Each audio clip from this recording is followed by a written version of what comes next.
벌써 이제 가을이 아주 깊어져 가지고 이제 오늘 또 내일 되면은 이제 11월이 됩니다. 그래서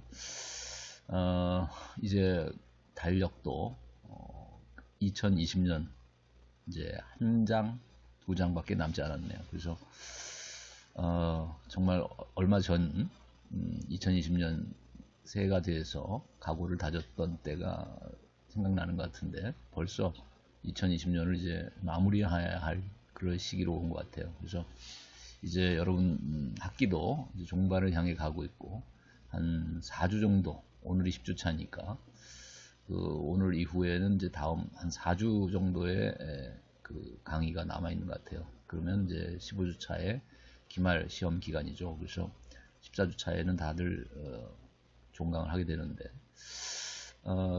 자, 오늘은 그 여러분하고 함께 살펴볼 내용들은 한번 검토해 보려고 합니다.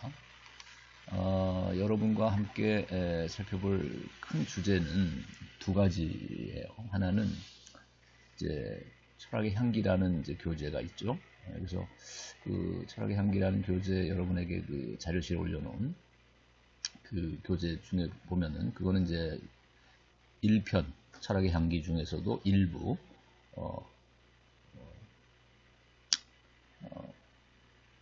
일부를 다루고 있다고 그랬죠. 일부의 1장과 2장을 다루는데 이제 후반부에는 이제 2장을 다룬다고 그랬고 2장은 1장이 이제 기술과 철학이라는 기술이라는 테마를 주로 다뤘다면 기술 시대의 철학적인 성찰을 다뤘다면은 이제 후반부는 중반 이후 이 후반부에서는 이제 도덕의 문제를 다룬다고 그랬죠. 그래서 인간과 도덕이라는 이 2장, 이 챕터 2를 중심으로 다룰 때 자, 거기서 이제 제일 먼저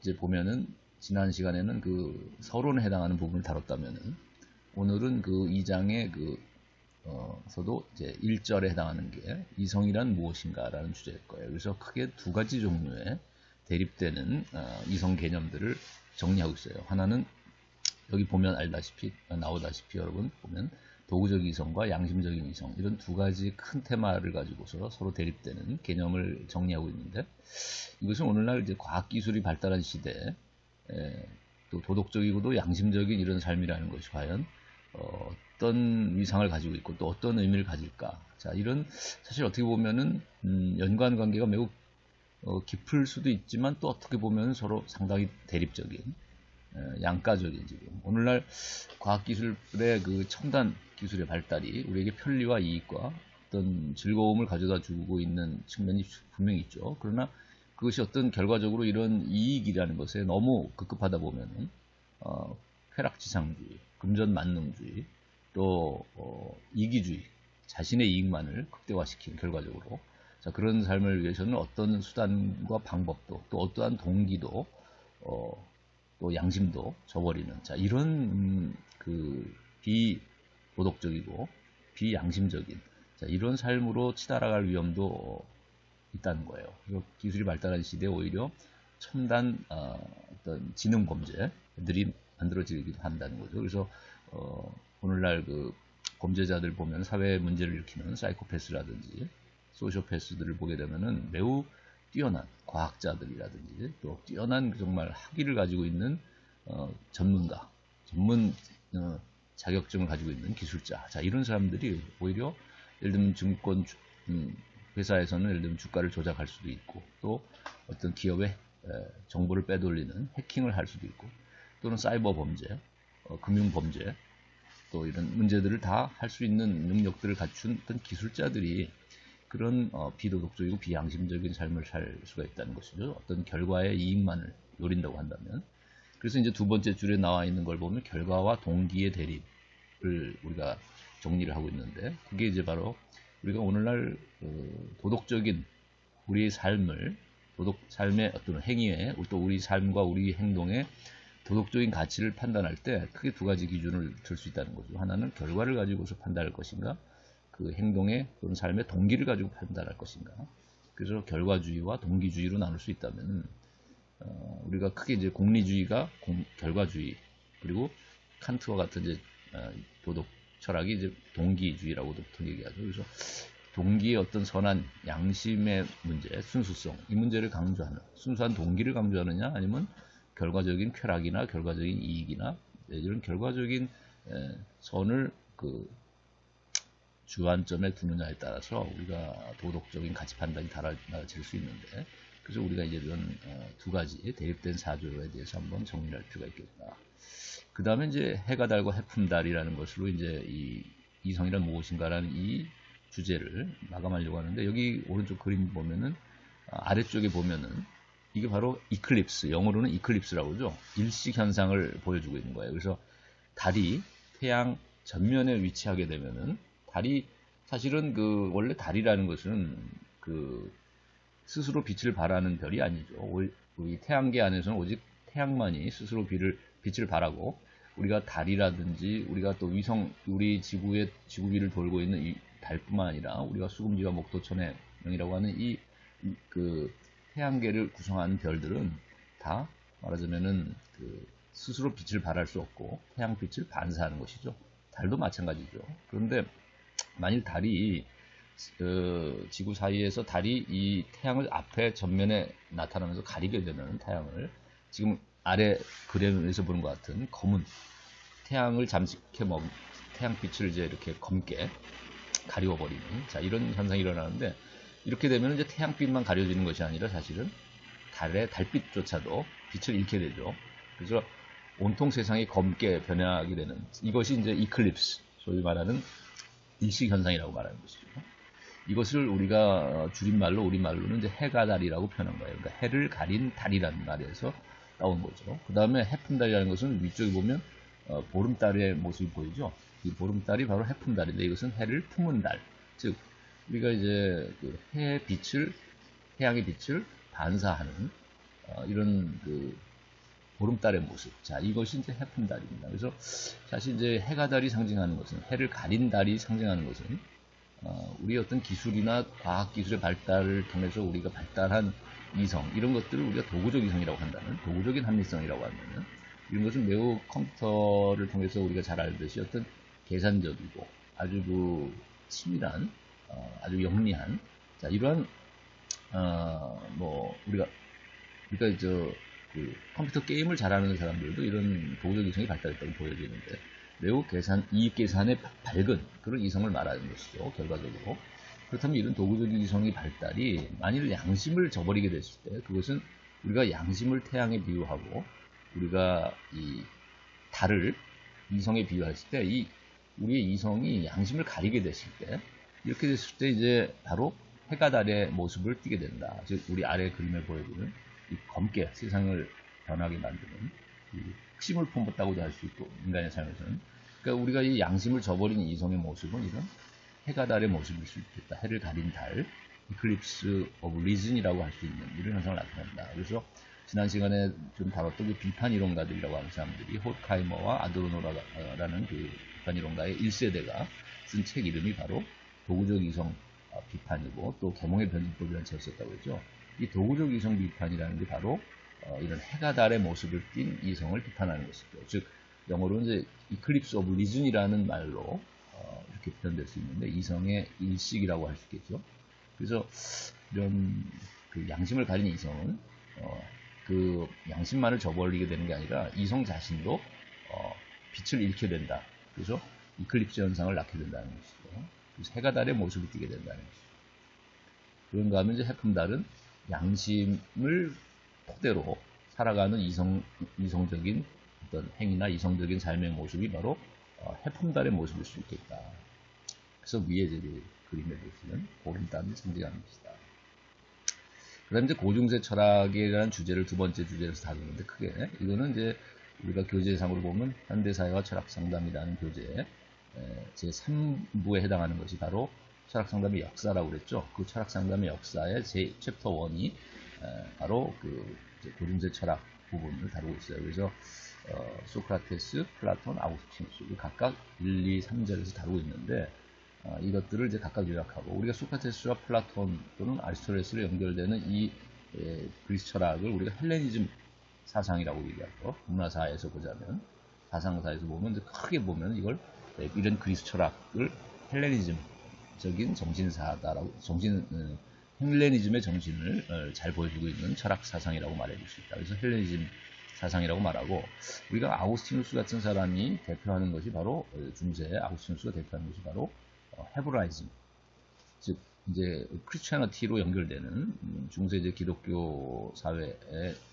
대표적인 이제 사상가죠. 아우구스티누스는 철학자이고 또 신학자인데, 이 아우구스티누스가 바로 헤브라이즘을 또 대표할 수 있는 사상가일 수 있겠다. 그래서 우리가 서구 문화의 그 두 뿌리를 헬레니즘과 헤브라이즘이라고 보통 크게 문명사에서는 다뤄지고 있어요. 그래서 우리가 철학의 이 역사에서도 소크라테스와 플라톤이라는 이 그리스 철학과 아우구스티누스로 대변되는 이 중세 그리스도교 철학, 크리스천티의 사상, 이것이 각각 헬레니즘과 헤브라이즘을 대표하는 철학이고, 그래서 이 둘을 이제 따로따로 세 명의 사상가를 간단히 소개하고, 그리고 그들의 사상을 다시 전체로 묶어서 헬레니즘과 헤브라이즘의 사상의 대립으로 요약을 해보려고 합니다. 네, 그래서 오늘 다루고자 하고자 하는 주제가 크게 이 두 가지라는 걸 이제 앞으로 좀 더 자세하게 설명해 나가도록 하겠습니다. 10주차에 해당하는 강의를 시작하려고 합니다. 크게 두 가지 주제를 다룹니다. 우리가 교재를 두 가지로 언급했는데, 하나는 이제 철학의 향기 중에서 그 제2장 인간과 도덕, 그 중에서 제1절이라고 할 수 있는 이성이란 무엇인가 라는 교재의 내용을 주로 다루고 있습니다.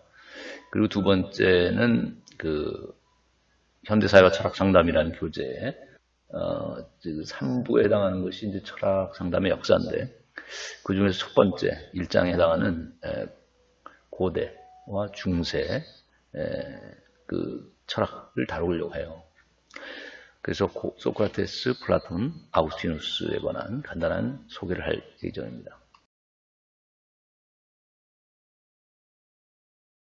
그 아까 말한 그 철학의 향기에 인간과 도덕, 그 가운데서도 이성이란 무엇인가라는 이 주제를 다루고 있는 1절을 다루려고 했는데, 우선 크게 세 가지로 나눠져 있죠. 이 내용이. 물론 큰 틀에서 보면 우리가 이성 또는 합리성이라는 말을 그 일상에서도 많이 사용합니다. 그죠? 내가 이성을 잃었다. 너는 굉장히 사는 방식이 불합리한 것 같아. 이런 처사는 상당히 합리적인 것 같다는 말도 하고, 저는 이런 대우에 대해서는 정말 불합리하다고 생각합니다. 자, 이런 말을 쓰죠. 그래서 이성적이다, 이성을 잃었다, 이성을 제대로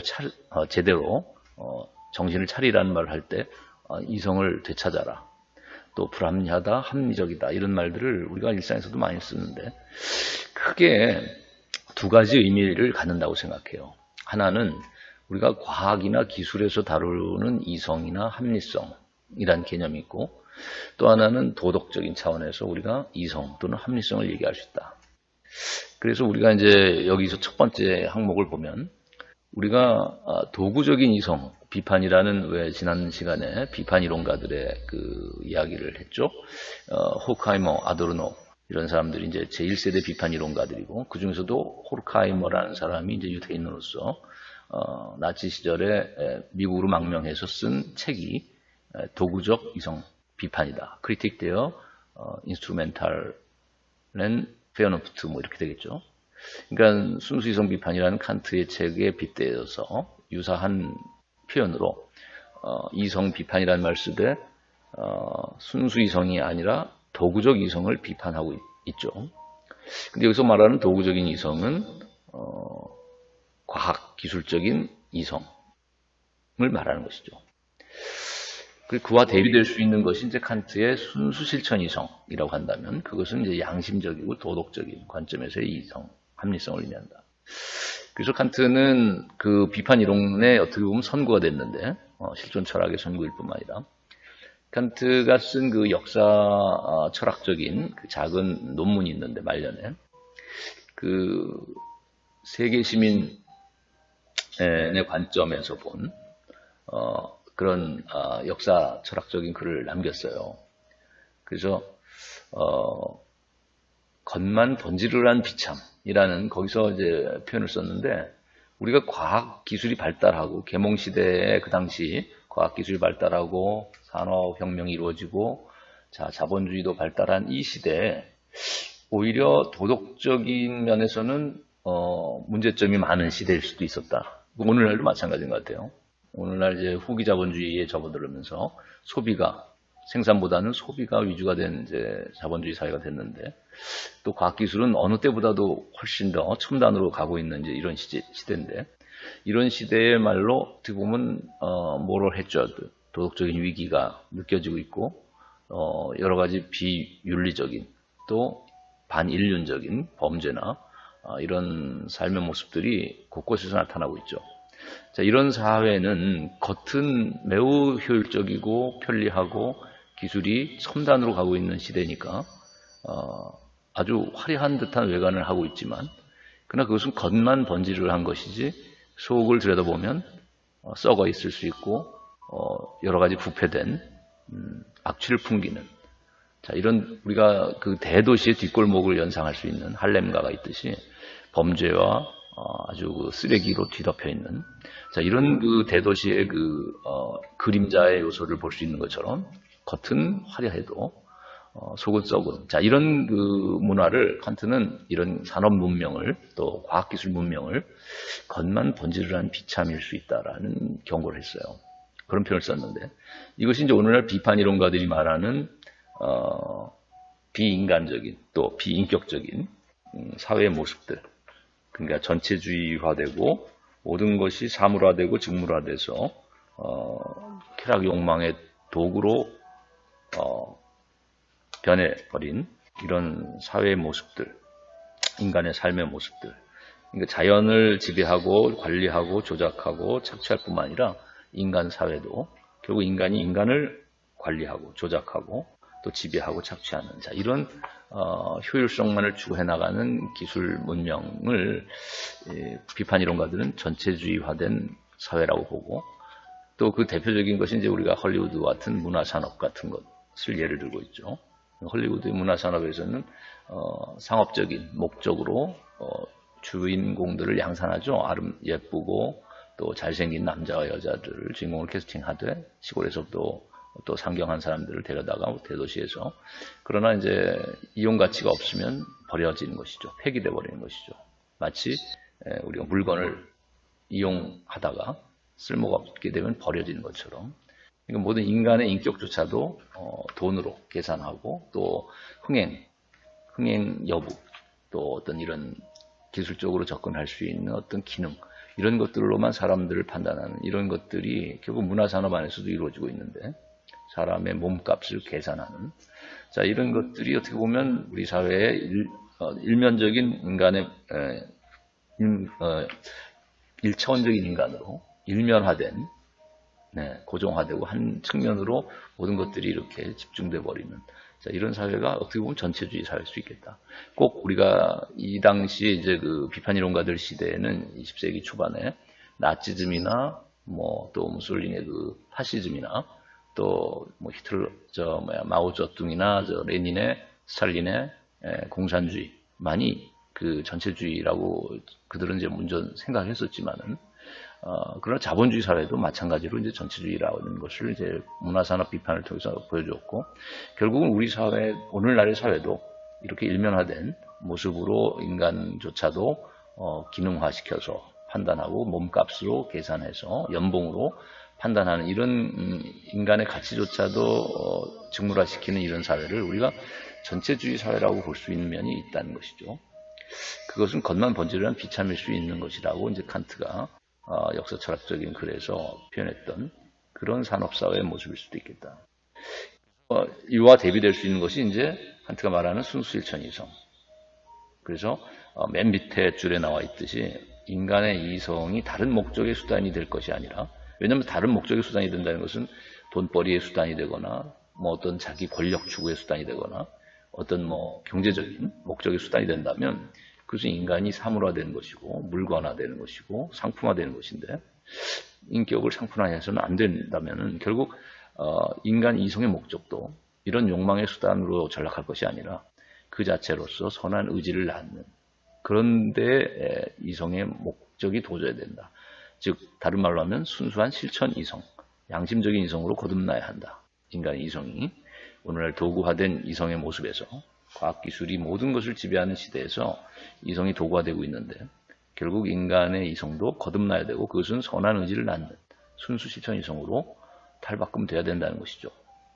자, 이것이 그 사물하고 일차원적 인간, 자유로부터의 도피라고 하는 이런 에릭 프롬 같은 또 우리가 마르쿠제 같은 일차원적 인간을 비판했던 또 사물화를 비판했던 도구화된 인간의 이성을 비판했던 자 이런 비판 이론가들이 결국 그 해결책으로 내세우고 있는 비판적인 이성 또는 해방적인 관심을 갖는 그런 이성, 그런 합리성. 자 이것을 해결책으로 제시하려고 했다면 그것은 우리가 200년 전에 칸트가 계몽시대에 그 당시에 과학과 산업이 막 발전하기 시작했던 그 초반에 칸트가 내놓았던 해결책으로서의 순수 실천 이성, 선한 의지를 낳는 이성으로서의 승화가 필요하다. 인간의 이성이 변화될 필요가 있다라는 칸트의 지적과도 괴를 같이 하는 것이다. 자, 그래서 이제 두 번째 항목으로 넘어가면 우리가 인간의 도덕적 가치를 판단하는 기준이 뭘까 생각할 때 크게 두 가지의 기준을 제시할 수 있다. 하나는 결과를 중요시하는 관점에서 도덕적 가치를 판단하자라고 하는 입장. 또 하나는 그 동기를 더 중요시하고 문제 삼아야 한다라고 하는 입장. 이렇게 우리가 어떤 도덕적인 행위나 도덕적 가치를 판단할 때 두 가지 관점에서 접근할 수 있다는 것이죠. 크게.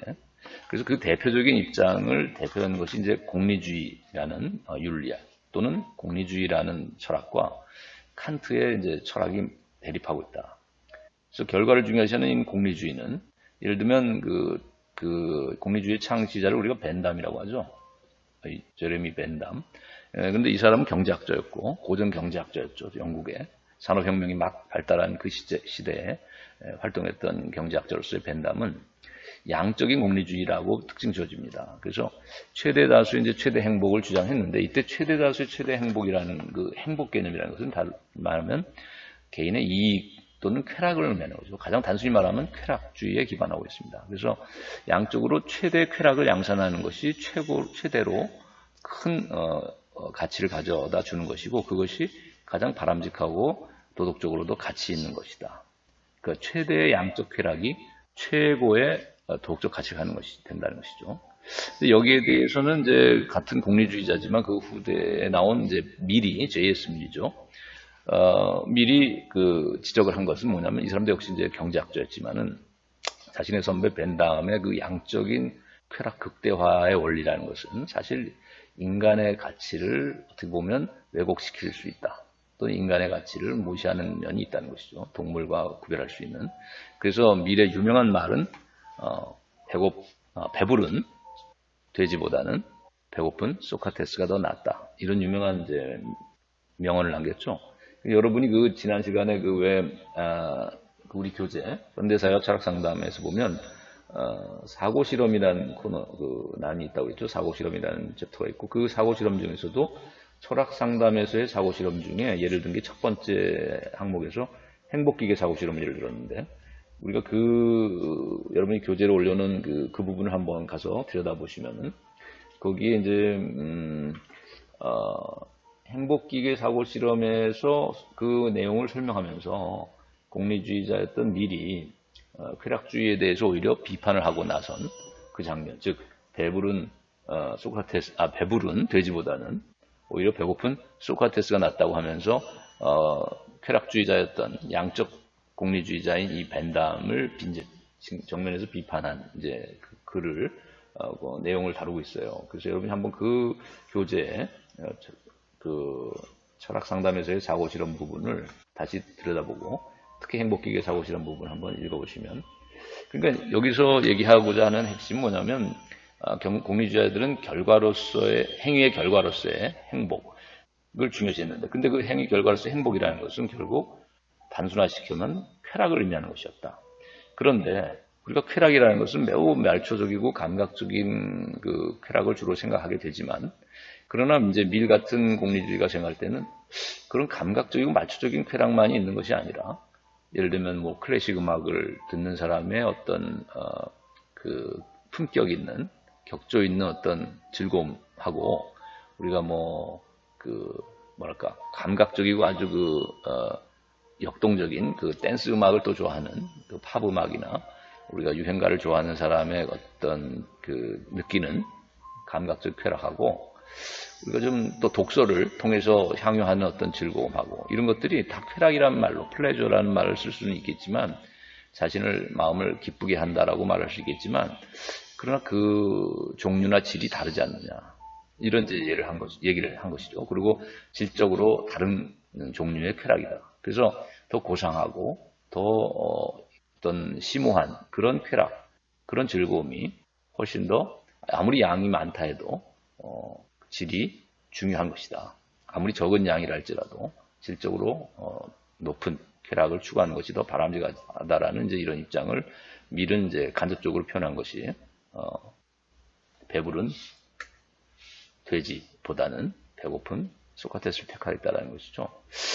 자, 그런데 자, 뭐 한 가지 뭐 문제점을 하나를 지적한다면 밀에 대해서 물론 올바른 하나의 그 성찰 내용이긴 합니다만은 본인의 입장하고는 좀 모순된 측면이 있다. 다른 말로 하면 공리주의가 기반하고 있는 것은 근본적으로 쾌락주의자입니다. 그래서 밀 자신도 자신은 그 고대 그리스 시대의 그 헤도니즘, 에피쿠로스나 이런 헤도니스트들, 즉 쾌락주의자들의 입장을 그대로 계승한다라고 본인도 벤담뿐만 아니라 밀 자신도 자신은 쾌락주의자라는 얘기를 명확히 또 하고 있거든요. 자, 그렇다고 한다면 우리가 쾌락을 이렇게 그 고상한 쾌락하고 감각적으로 말초적이고 낮은 쾌락으로 이렇게 나누게 된다면은 문제는 뭐냐면 그 같은 쾌락이라는 말을 쓰지만 높낮이가 있다고 했을 때 그 기준은 즉 쾌락이라는 말만 가지고서는 설명할 수 없는 기준이 거기서 적용돼야 된다. 즉 쾌락의 높고 낮음을 판단할 수 있는 그 기준은 쾌락 자체에서 온다기보다는 왜냐하면 쾌락은 기쁘고 즐거운 것이라는 점에서는 유사하다고 봐야 되죠. 그러나 그것이 더 높은 가치를 갖는 쾌락과 더 낮은 가치를 갖는 쾌락으로 나누려면 여기에 가치 판단이 들어가야 되고 가치관이 다시 개입되는데 쾌락주의라는 가치관만 가지고서는 궁극적 가치가 쾌락이라는 이 가치관만 가지고서는 구별될 수 없는 것이죠.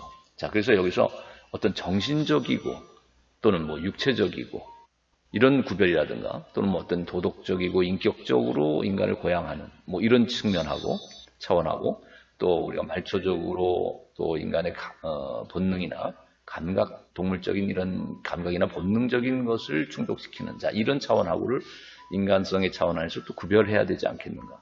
그렇다면 이런 정신적이고 고상하고 도덕적이고 양심적이고 인격을 고양시킬 수 있는 이런 차원이라는 것은 동물적인 본능이나 감각적 차원보다는 훨씬 더 높은 차원을 의미하는 것이라고 한다면 결국 쾌락을 질적으로 둘로 나누려고 한다면 질적으로 높은 것과 낮은 것을 나누려고 한다면 이런 인간의 어떤 도덕적 측면, 양심적인 측면 또는 정신적인 측면 또는 인격적인 측면이라는 이 요소를 단순한 쾌락이라는 그 쾌락을 느낄 수 있다라는 이것만을 가지고서는 쾌락의 질적인 고절을 구분하기 어렵기 때문에 결국 이런 차원의 문제를 생각할 수밖에 없다.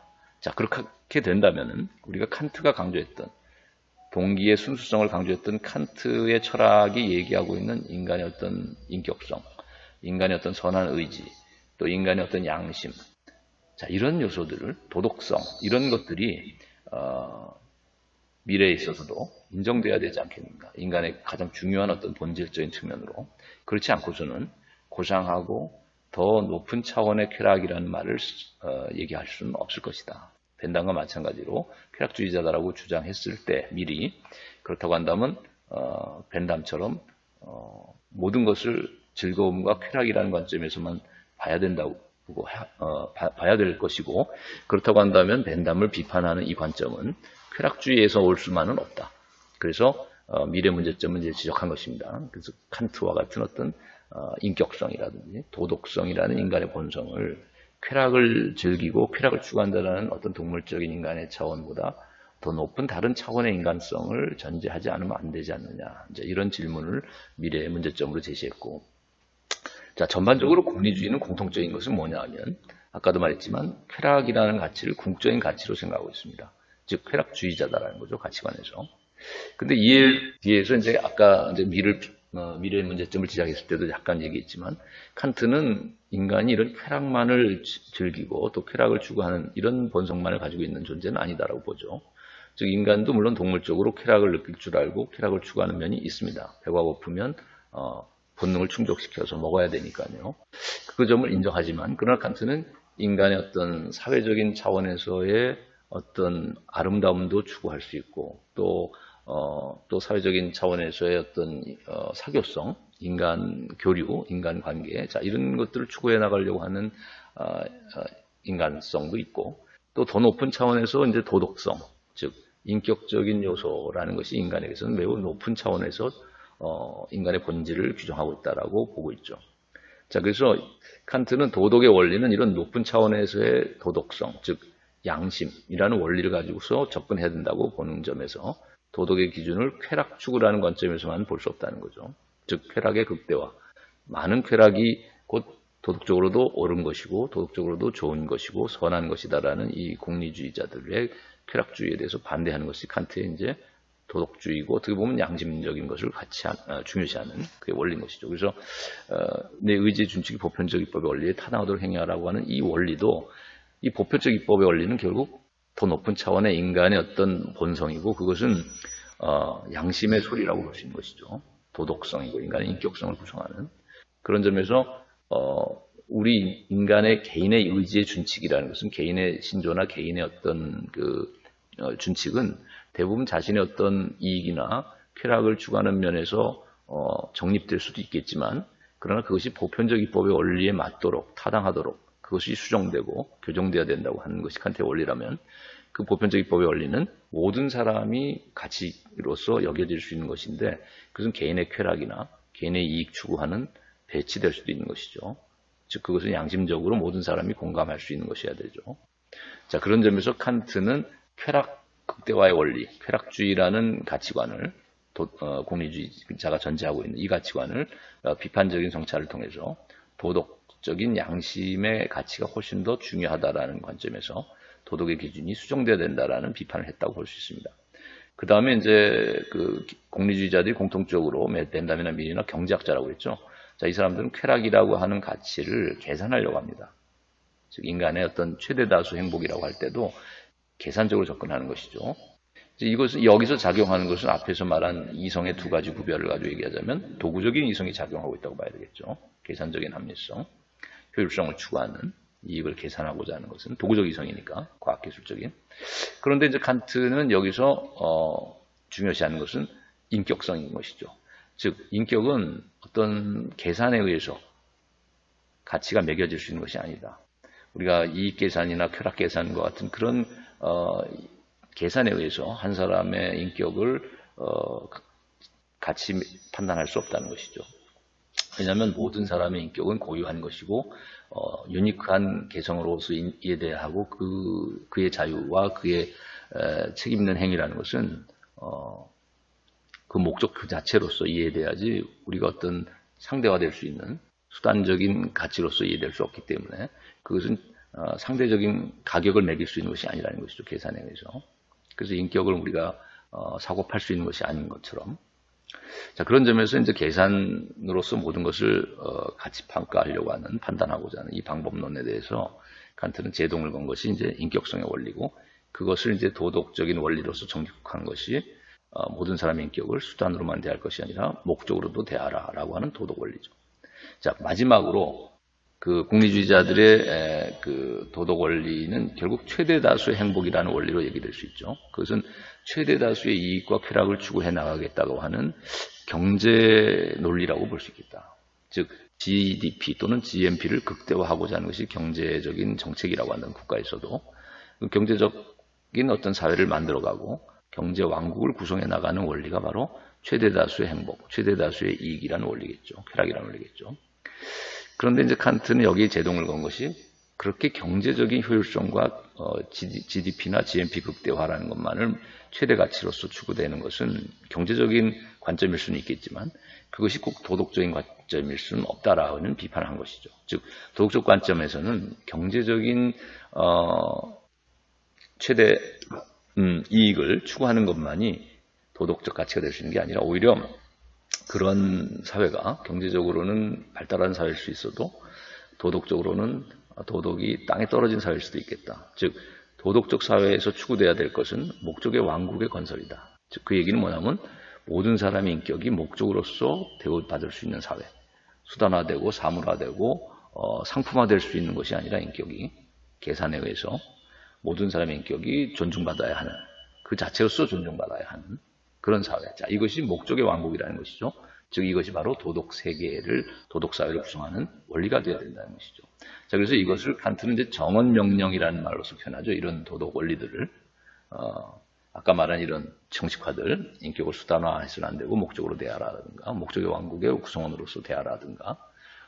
자, 이런 도덕의 원리들은 그 자체로서 가치를 갖는 정언적인 명령이라는 것이죠. 근데 가언 명령이라는 것은 다른 것들이 수단화될 수 있는 명령을 말합니다. 그래 예를 들면 우리가 도덕적 가치라는 것도 결국 최대 다수의 쾌락이라고 하는 그 조건에, 그 가정하에 거기에 부합하느냐 아니냐에 따라서 상대가 될 수 있다는 것이죠. 이것이 공리주의자들이 말하는 도덕 원리인데, 그럼 공리주의자들이 말하는 이 도덕 원리라는 것은 최대의 쾌락이라고 하는, 자, 이런 그 목적의 수단으로서 수단화돼 버릴 수 있고, 자, 그래서 조건화돼 버릴 수 있는 것이죠. 그러니까 무조건적인 가치가 아니라 조건적인 가치에 불과하게 된다는 것이죠. 도덕적 가치도.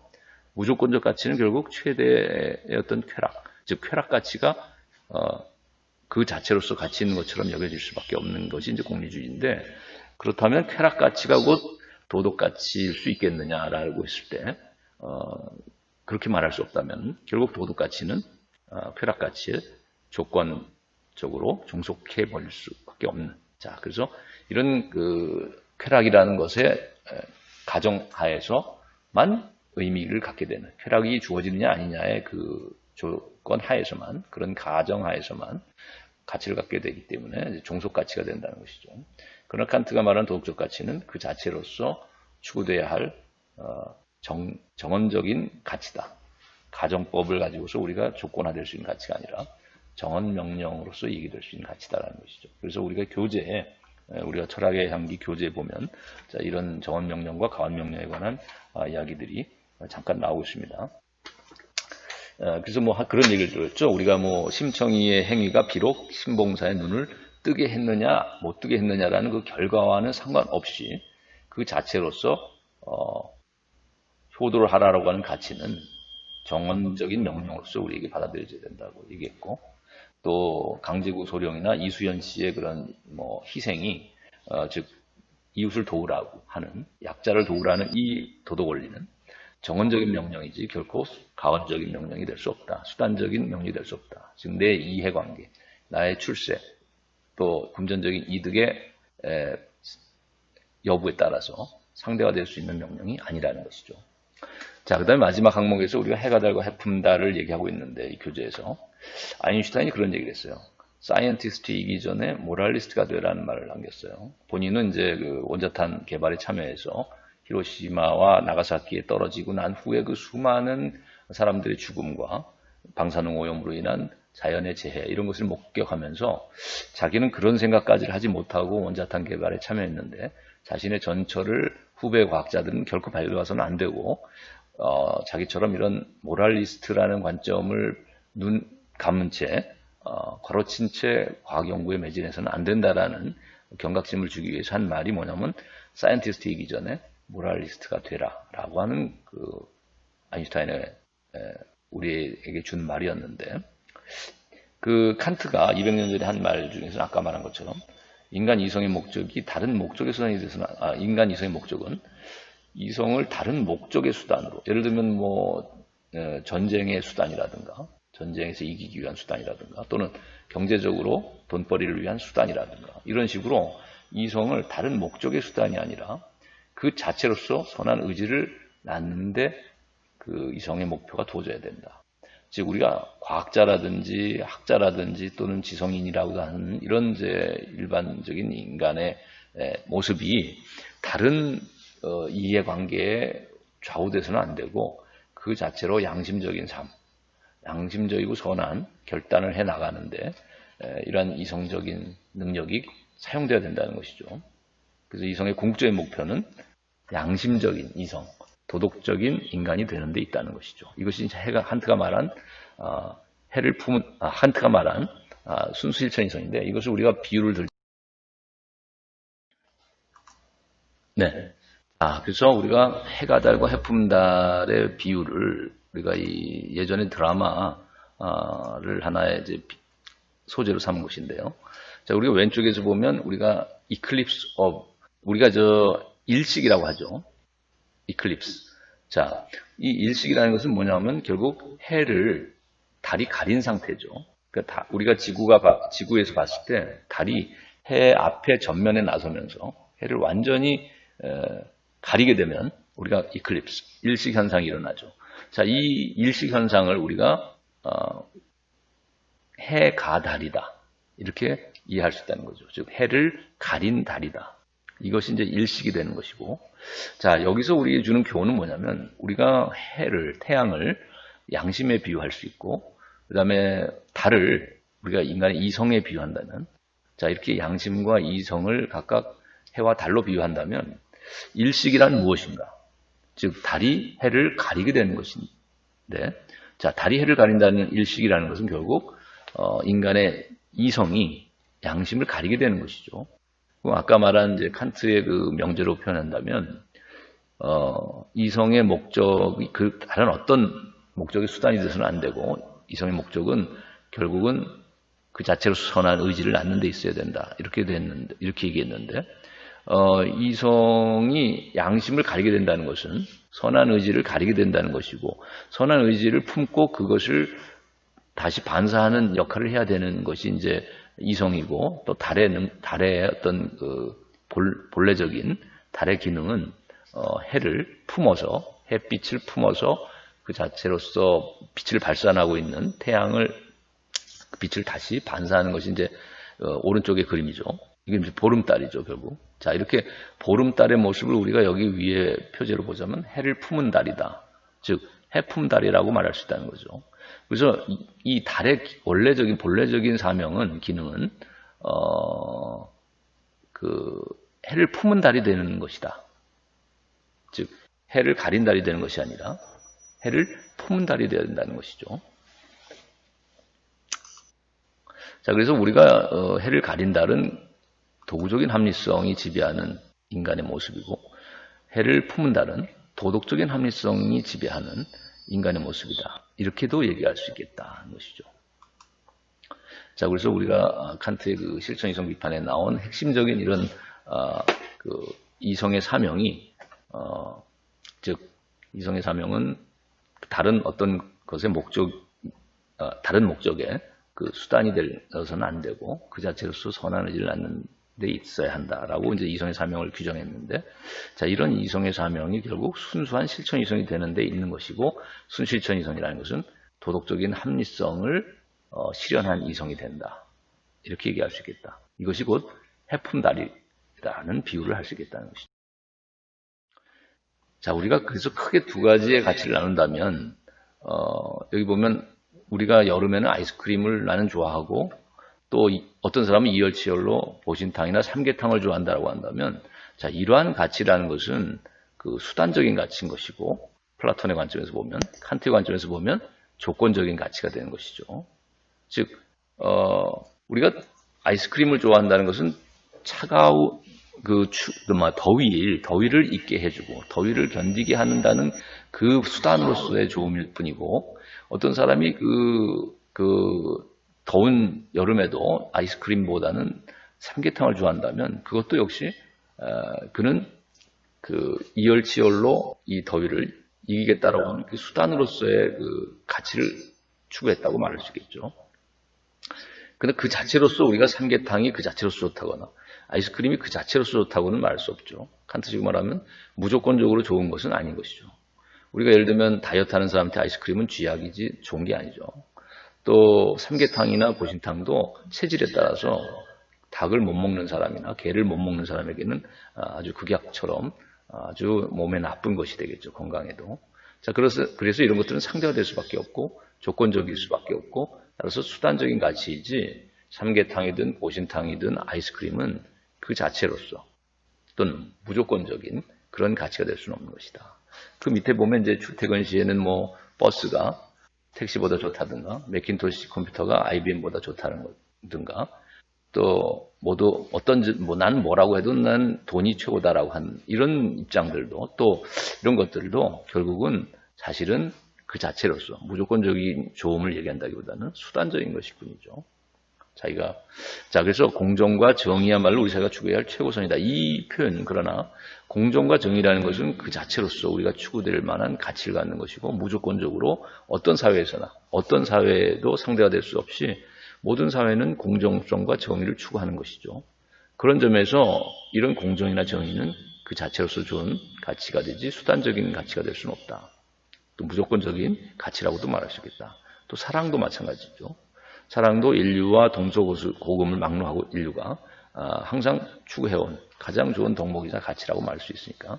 자, 그래서 우리가 위에서 말한 이제 여러 가지 예들은 상대화될 수 있는 예라면, 이런 공정이나 정의 그리고 사랑과 같은 가치를 얘기하는 것은 이제 무조건적이고 자체로서 좋은 그런 가치를 얘기한다. 그래서 플라톤과 칸트에서의 구별에 따르면 이런 자체로서의 좋은 가치와 이데아적인 가치와 수단적인 가치, 그리고 무조건적으로 좋은 가치, 정언적인 명령으로 표현될 수 있는 가치와 가언적인 조건적인 명령으로서 표현될 수 있는 가치가 이제 구별될 수 있겠다. 자, 그래서 우리가 도덕적인 가치와 경제적이거나 정치적 가치를 구별할 수도 있는 것이라는 거죠, 이렇게.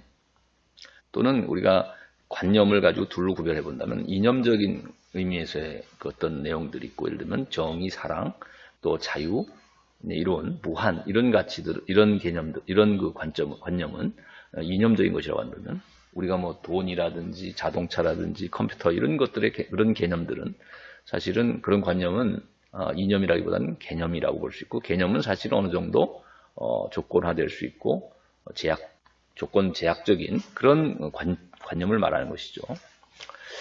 그래서 노블리스 오블리지라는 것이 우리가 모든 그 상류층인 사람들, 특히 그 지도층일 수 있는 사람들, 가진 사람들, 자, 권력과 경제적인 어떤 부를 가진 자들이, 오히려 또 학식을 가진 자들이 지켜야 할 의무가 노블리스 오블리제라고 한다면, 이제 우리가 수단적이고 조건적인 요소들을 많이 갖춘 사람들이 돈이든 명예든 학식이든 지식이든 또는 권력이든, 자, 이런 것들을 많이 가지고 있는 사람들이 사실은 추구돼야 할 궁극적인 것은 그 자체로서의 좋은 가치들, 즉 사랑이든 공정이든 정의든, 자, 이런 것들이 이행돼야 된다는 것이죠. 삶 속에서. 그것이 아마도 노블리스 오블리제라는 생각이 듭니다. 그런 사람들이 가져야 할 의무가. 그리고 저 뒤에 보면 이데올로기란 무엇인가 이런 질문이 있는데, 이데올로기란 말의 어원은 이데아에서 온 것이죠. 그래서 맨 위에 보면 플라톤이 이데아라는 얘기를 썼는데, 이데아라는 것은 사실 그 자체로서 좋은 것을 의미하는 것이었죠. 선한 것이고 완전한 것이고 무한한 것이고. 근데 자, 이러한 완전한 좋은 이데아가 이데올로기라는 말로 사용됐을 때는, 어원은 거기서 온 것이지만, 이데아에서 온 것이지만 이데올로기도 변질된 의미를 갖게 된다. 즉 이데올로기는 이제 우리가 마르크스가 말한 이데올로기의 정의는 어떤 당파나 어떤 집단, 어떤 당파의 이익을 위해서, 어떤 집단의 이익을 위해서 사용되는 관념 또는 지식체계, 이론체계 이런 것들을 이제 말한다 얘기했는데, 결국 어떤 이데아, 관념 또는 어떤 이론이 한 당파나 어떤 소수 집단을 위해서, 또는 뭐 기득권층이든 그것이 어떤 뭐 특권층이든 아니면 어떤 당파성을 갖는 어떤 정당이든, 자, 이런 정당이나 어떤 이해관계를 갖는 어떤 집단을 위해서만 그 관념이나 이론이 사용될 때, 그것들을 위해서 유리한, 자, 이런 것으로 사용될 때, 자, 이것을 이제 이데올로기라고 말하는데, 이데올로기라는 것은 결국 수단으로 전락한 또는 조건적인 것으로서 전락한 어떤 그 관념이 되겠습니다. 그죠? 근데 원래는 이데아라는 것은 그 자체로서 좋은 것이고 무조건적인 어떤 가치를 갖는 것이 할 텐데, 이데올로기로 변질된 관념이라는 것은, 그런 의미에서 이데아라는 것은 사실은 수단으로 전락한 상대화된 조건적인 가치밖에는 갖지 못하게 되는 것이겠죠. 그래서 우리가 이데올로기라는 것을 매우 경계해야 될 것이다 하는 생각을 합니다. 우리가 철학의 역사를 이제 두 번째 테마로 다루려고 하는데, 크게 이제 고대와 중세를 오늘은 다루려고 합니다. 특히 소크라테스의 경우, 플라톤 그리고 아우테스 이 세 사람을 다루는데, 소크라테스의 관점을 우리가 한마디로 요약하면 어떤 대화라는 방법을 통해서 인지치료의 선구자가 됐다. 그래서 그의 대화라는 것은 오류에서 벗어나서 또 선입견이나 편견으로부터 벗어나서 지혜로 나아갈 수 있도록 돕는 과정이었다. 나아가는 또 과정이었다. 자, 플라톤의 경우는 이제 우리가 동굴의 알레고리를 대표적으로 이 교재에 실어놨는데, 현대사회 철학 상담이라는 교재에. 플라톤의 키워드는 소크라테스의 대화를 이어받아서 진리 인식이라는 것을 향해 나아가고자 했다. 그래서 그림자 세계인 동굴 속 삶으로부터 이데아의 세계로, 저 동굴 밖에 해가 비치는 선의 이데아가 모든 것들을 비춰주고 있는, 자, 이데아의 세계로 나아가려고 했다는 것이죠. 그것이 바로 진리의 세계이기 때문에. 그래서 플라톤의 키워드는 이제 인식에 해당, 진리를 인식하는 것에 맞춰져 있다. 그다음 아우구스티누스는 이제 고백이라는 책을 남겼는데, 중세. 그 키워드가 이제 믿음이죠, 결국. 그래서 그는 모든 것들을 의심하는 회의주의를 거쳐서 어떤 절대적인 진리, 궁극적인 진리를 향해 나아가고자 했는데, 결국 그는 신을 만나게 되고, 결국 신을 믿은 이 신앙 안에서, 믿음 안에서 진리를 발견하게 되고, 그 궁극적인 진리, 무조건적 그 진리라는 것은 결국 신은 곧 사랑이라고 하는 그 진리죠. 그래서 이 아우구스티누스에서의 진리라는 말은 곧 사랑이라는 말과도 같은 의미를 갖는다. 그래서 불신과 어떤 의심, 회의, 의심으로부터 궁극적으로 사랑, 이웃사랑, 신을 사랑하고 이웃을 사랑하는 그 진실된 실존으로의 변화된 삶으로의 여정이 그 아우구스티누스의 이제 고백을 통해 나타나고 있습니다. 자, 우리가 소크라테스를 이제 좀 더 자세히 살펴보면, 그건 이제 대화라고 했는데, 그 방법은 우리가 이 대화가 그러면은 소피스트와 소크라테스의 차이는 뭘까? 그 같은 시대 사람들이니까. 소피스트의 경우는 우리가 교재에도 나와 있듯이 그들이 사용한 방법은 이제 웅변술이라든가, 우리가 이제 수학적인 기술을 사용하는, 자, 이런 그 변론술이나 웅변술을 이제 그들의 방법으로서, 그 대화의 방법을 사용했는데, 자, 이런 그들의 웅변이나 이런 수학적 기교를 갖는 그 변론은 결국 그 목적이 뭐냐면 그 개인의 이익을 극대화하고자 하는 목적이었죠. 그러니까 공리주의자들이 이제 쾌락을 극대화하는 것이 최고의 가치다라고 생각했듯이, 소피스트들도 어떤 자신의 이익이나 쾌락을 극대화하기 위한 그 목적 하에서 논변술을 배우고 웅변술을 가리켜서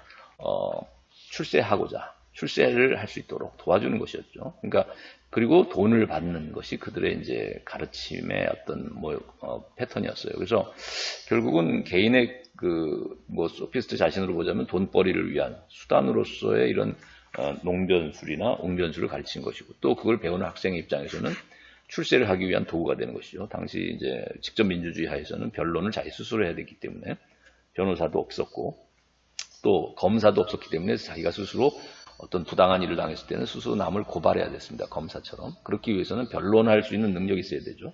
그 변론술이라든지 웅변술을 배워서 다른 사람들을 설득시키고 재판에서 이기고 자신의 이익을 쟁취하기 위한 수단으로 이런 논변술이나 웅변술을 배웠고, 그 방법으로서 그 목적은 출세를 위한, 자신의 이익을 위한, 자신의 쾌나 또 권력이나 이익을 극대화하기 위한 목적으로서, 그것은 소피스트에게서 배우려고 했던 학생이나 마찬가지였던 것이죠. 그 목적이나 방법은. 그런데 반해서 이제 소크라테스는 가르쳐줬던 방법은 이제 논박술과 삼파술로 특징 저지는데, 그의 대화는, 그 방법은, 그건 뒤에서 좀 설명을 하고, 그 목적은 뭐였냐면, 소크라테스의 이런 대화의 목적은 뭐였냐면, 어떤 쾌락이나 이익이나 어떤 권력이나 어떤 출세, 이런 것이 목적이 아니라, 돈을 또 버는 것, 이것이 목적이 아니라, 경제적이거나 정치적인 이해의 관계가 아니라, 결국은 그 목적은 진리를 탐구하고 진리에 도달하고자 하는 목적이었죠. 그러니까 인간 삶의 진리를, 인간다운 삶의 모습을 회복하고자 하는 것이 그의 대화의 목적이었다고 봐야 되겠죠. 자, 그래서 그 가치관도 다른데 소피스트들은 상대주의적이고 쾌락주의적이고 어떤 이기주의적인 가치관을 가졌다고 한다면 소크라테스는 보편적인 어떤 가치를 전제하고 탐구에 들어가려고 했고 모든 사람에게 공통된 도덕적 가치라고 하는 어떤 보편적 가치를 정의라든지 뭐 지혜라든지 용기라든지 이런 도덕적 가치를 보편적인 것이라고 전제하고 파고 들어가려고 했기 때문에 대화하려고 했기 때문에 가치관에 있어서는 상대주의라기보다는 보편적인 가치관을 가졌다고 해야 되겠고 또 아까도 말했지만 뭐 이기주의자라고 말할 수는 없는 것이죠. 돈도 받지 않고 청년들이나 그 다른 대화 상제자들, 소피스트들과도 대화를 나눴는데 진리 탐구만이 그에게 궁극적인 가치라고 말할 수 있는 것이죠. 진실된 삶을 회복하는 것이야말로 또 진정한 가치였고, 자 그래서 그 가치관이 이제 그 소피스트하고 달랐다. 자 그래서 우리가 이제 구체적으로 좀 더 플라톤이 말하는 그 논박술과 산파술로서의 대화라는 뭐냐? 이것은 이제 비유적으로 표현하면은 우리가 그의 아버지가 이제 뭐냐면 조각가였죠.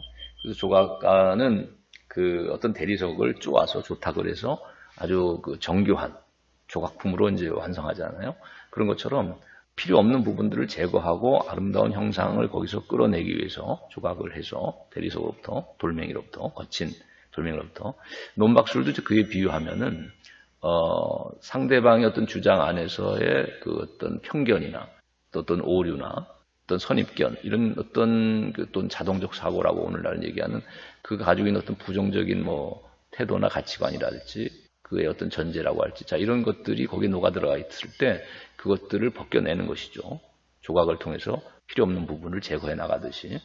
그래서 논박술도 이제 그런 소극적이고 부정적인 방법이고 왜냐면 제거해 나가는 것이니까 덧붙여주는 것이 아니라 자 그래서 소극적이고 부정적인 대화라고도 표현하는데 이것을 다른 말로 우리가 이제 반어법이다 에이로니아라는 그리스 말로 표현하는데 여기서 영어에 아이러니라는 말이 나왔죠. I-R-O-N-Y 아이러니 아이러니라는 것이 바로 소크라테스의 대화하는 방법을 전형적으로 얘기하는 것입니다. 즉 논박술을 우리가 아이러니라고도 얘기해요. 왜냐하면 상대방이 어떤 주장을 했을 때 그것의 문제점을 아까처럼 얘기한 것처럼 지적해서 수정하도록 유도한 것이었는데 그런 과정에서 스스로가 했던 주장을 뒤집게 만듭니다. 그래서 뒤집는다는 것은 결국 스스로 했던 말을 반대를 얘기하게 되는 것이기 때문에 반어법이다. 아이러니에 빠뜨린다. 이런 표현을 쓰는 것이죠. 자신의 주장을 스스로가 뒤집게 만들기 때문에 반대를 얘기하게 만들기 때문에 자, 그래서 어떤 그 적용될 수 없는 사례들, 구체적인 사례 중에서 그가 주장하는 것들이 적절하지 않은 사례들을 반례들을 제시함을 통해서 자신의 입장을 수정하고 반대의 입장으로 선회하도록 만드는 자 이런 기법이기 때문에 소크라테스 이런 논박술을 우리가 소극적이고 부정적인 이런 대화 방법을 반어법이다. 아이러니 기법이다. 이렇게도 얘기하는 것입니다. 그래서 이것들이 그러면 이런 방법이 추구하는, 이런 반어법으로서의 논박술이 추구하는 그 목표는 무엇이냐? 그것은 영혼을 정화시키는 것이다. 뭐 피타고라스의 예를 들자면, 표현을 들자면, 영혼을 정화한다는 것은, 그러니까 우리가 아까 그 거칠고 조악한 그런 조야한 어떤 돌멩이를 갈고 닦아서 아주 아름다운 형상의 조각품으로 탈바꿈시키는데 이 경우에 그 필요 없는 더러운 때나 뭐 필요 없는 부분들을 날카로운 부분들을 제거해 나가는 이 방법이 결국은 그 도를 정화시킨다고도 표현할 수 있겠는데 마찬가지로 인간과의 대화를 통해서 상대방의 입장에 잘못된 점, 편견, 오류, 자 선입견들을 제거해 나가는 이 과정이 결국은 그의 마음을 정화시키는 하나의 목적에 부합한다는 것이죠. 이런 반어법적이고 논박술적인 그의 방법이. 자, 그렇다면 이런 논박술적인 소크라테스의 대화 방법은 어디에 영향을 줬냐면 오늘날 아까 얘기한 것처럼 심리학에 있어서는 이제 인지심리학, 인지치료라든지 또 인지행동치료라는 것이 있죠. 오늘날 앨리스 같은 심리학자의. 자, 이런 그 백이라고 하는 이제 인지심리학을 개척한 그 인지치료라든가 또 앨리슨 같은 사람의 그 인지행동치료에 영향을 준 것이 바로 소크라테스의 논박술이다. 이렇게 얘기할 수 있겠어요. 자, 그래서 지난 시간에도 잠깐 얘기했으니까. 자, 그 다음에 오늘 마지막으로 이제 우리가 소크라테스에 관해서 쌈파수리에 관한 이제 얘기를 한다면은, 이제 그의 대화에 이제 적극적이고도 긍정적인 측면의 방법을 우리가 삼파술이라고 얘기하는데요. 구체적으로는 이 삼파술이라는 것은 사실 조금 규정하기가 어려워요. 대화 안에서, 그러니까 소크라테스의 대화를 다루고 있는 것이 이제 플라톤의 대화편들이라고 하는데, 이 플라톤이 남긴 작품들 속에서 소크라테스가 그럼 어떤 방식으로 삼파술을 행해 나갔는가 하는 것은 사실 플라톤의 글 안에서밖에 발견할 수 없는 내용이니까. 근데 뭐 우리가 국가편에 나오는 동굴의 비유 같은 것도 소크라테스 입에서 나오는 이제 예로 들고 있거든요. 그런 것처럼 비유라든가 어떤 알레고리 같은 그런 형태의 대화, 그런 말을 통해서 사람들을 하여금 스스로 성찰을 하게 만들고 유도해서 자기 안에 지혜를 발견하고 지혜를 끌어낼 수 있는 통찰에 이르게 하는, 자, 이런 데 도움을 준 것이 이제 삼파술이다, 이렇게 해석해 볼 수 있지 않을까 얘기할 수 있을 것 같아요. 자, 그래서 이 목적은 뭐겠는가? 그럼 이런 비유나 알레고리를 사용해서 스스로 지혜를 얻게, 아이를 낳는 것처럼, 산모가 스스로 아이를 낳는 것처럼 삼파가 도와주는 것이 이제 그 삼파술인데, 그럼 아이라고 하는 이 지혜를 스스로 통찰하고 낳게 도와주는 이 삼파술의 목표는 뭐냐 하면 그의 영혼을 치유하는 데 있다. 그래서 그가 이제 오리에 빠져 있었던 사람이, 또 지혜에 도달하지 못했던 사람이 지혜에 도달하게 하는 이 방법으로서의 삼파술은 그의 영혼이 혼란 속에 살던, 어둠 속에 살던 그 영혼이, 그의 마음이 치유에 이르게 되는 과정일 수도 있겠다. 자, 그래서 그러면 이런 삼파술에 오늘날에 준 영향은 뭐냐 했을 때는, 이것은 인지심리학보다는 정신분석이라든가, 우리가 예를 들면 동굴의 비유 같은 것은 우리가 정신분석학의 관점에서 보자면 어떤 트라우마와 같은 과거에 갇혀 사는, 과거에 집착하고 이 무의식 속에 억압된 과거의 트라우마에 갇혀 살고 있고, 그걸 인해서 어떤 자기도 모르게 가지고 있는 방어 기제를 형성해서 살아가는 사람들에게, 마음의 병이 있는 사람들에게 그 정신의 병을 치유하는데 도움을 주고자 하는 것이 이제 정신 분석이었는데, 이런 정신 분석의 방법도 어찌 보면 이 동굴의 비유에 나오는 플라톤의 동굴 안에 갇힌 죄수의 삶으로부터, 어두운 그림자에 갇힌 삶으로부터 동굴 밖에 빛의 세계로 나아가도록 돕는, 자, 이런 것이 결국 철학자의 역할이라고 했는데, 사명이라고 했는데, 플라톤이. 자, 그래서 이 소크라테스의 이런 삼파술적인 것을 플라톤이 이제 동굴의 비유를 통해서 얘기했다면, 이것은 오늘날 프로이드의 정신분석에도 영향을 줬다고도 볼 수 있겠고, 또 오늘날 실존주의 철학 또는 실존 철학자들의 어떤 비본래적인 인간 삶의 모습에서 본래적인 삶으로의 결단, 또 자신의 이기적인 삶으로부터의 어떤 탈존, 정말 양심적인, 양심의 소리에 응답하는 탈존, 자, 이런 존재의 소리에 부름에 응답하는 탈존이라는 이런 목표를 우리가 이제 제시한 것이 실존 철학이라고 한다면, 자, 이런 실존 철학에도 영향을 미친 것이 바로, 실존 치료에도 영향을 미친 것이 바로 삼파술적인 방법이다, 소크라테스의 대화 중에서. 자, 그래서 우리가 정신분석이나 실존 철학에도 깊은 영향을 미친 것이 바로 소크라테스의 이런 삼파술적 측면의 대화 방식이었다라고 얘기할 수 있을 것 같아요. 자, 그래서 이제 오늘 그러면 이제 플라톤으로 넘어가서 소크라테스, 아까도 얘기했지만 소크라테스의 이제 삼파술적인 대화의 기법을 어떻게 보면 비유를 통해서 그가 제시한 것이 이제 동굴의 비유 또는 선분의 비유, 또 좀 마차의 비유, 뭐 이런 것 비유들일 것입니다. 그래서 플라톤의 이제 비유를 예를 들자면, 여기 이제 그림 복잡한데 세계관이라고 하는 부분, 그리고 이제 가운데 이제 인간관이라고 할 수 있는 부분, 그리고 오른쪽 끝이 이제 마차가 보이는 이제 밑에 쭉 머리, 가슴, 배로 이렇게 나눠놨는데, 자, 이것이 이제 어떻게 보면 인간관이라고 할 수 있는 측면입니다. 그래서 그의 세계관은 이제 동굴의 비유이자, 그 다음에 그의 인식론은 이제 선분의 비유로 얘기되고 있고, 그 다음에 이제 마차의 비유는 이제 영혼의 삼분서라고도 연결되고 있는데, 또 사회 철학, 계급 세 가지 계급 가우드 연결고리를 갖는 이제 이렇게 얘기될 수 있겠습니다. 그래서 우선 맨 왼쪽에 그 동굴의 비유에 해당하는 그림자를 바라보고 있는 죄수가 그 위에 이제 그 태양이 비추는 동굴 밖의 세계가 있죠. 자, 이렇게 크게는 두 세계로 나눈 것입니다. 그것이 이제 플라톤이 말하는 동굴의 비유고, 이제 그 선분의 비유는 뭐냐면, 이제 그 오른쪽 그 표에 오른쪽에 보면은 뭐 삼각형도 있고 무슨 도형 어떤 뭐 도자기 같은 그림도 있죠. 자, 그런데 여기 보면 그 중앙선, 그러니까 어디냐면은 그 동굴과 그 호수가 보이는 저 동굴밖 세계를 그 사이에 가운데에 점선으로 찍혀 있는 곳을 반으로 나누면 그것이 이등분이 되는 것이죠. 그리고 다시 또 호수와 그 나무와 태양이라는 그 부분을 반으로 나누면 다시 이등분이 되고, 그 다음에 또 동굴 속 세계도 보면은 이제 도자기 같은 모양과 그 밑에 그 도자기가 뒤집어진 듯한 이 거울에 비친 모습이 뒤집어져 있는 모습이 있죠. 이것을 반으로 나누면 다시 또 이등분이 되는 것이죠. 그래서 여기는 지금 좀 복잡하게 선이 여러 개로 나눠져 있지만 크게는 그 동굴 밖세계와 동굴 안세계를 나누는 그 하나의 이등분선, 그리고 동굴 밖세계나 동굴 안세계에서도 각각 반을 나눈 이등분선이 있습니다.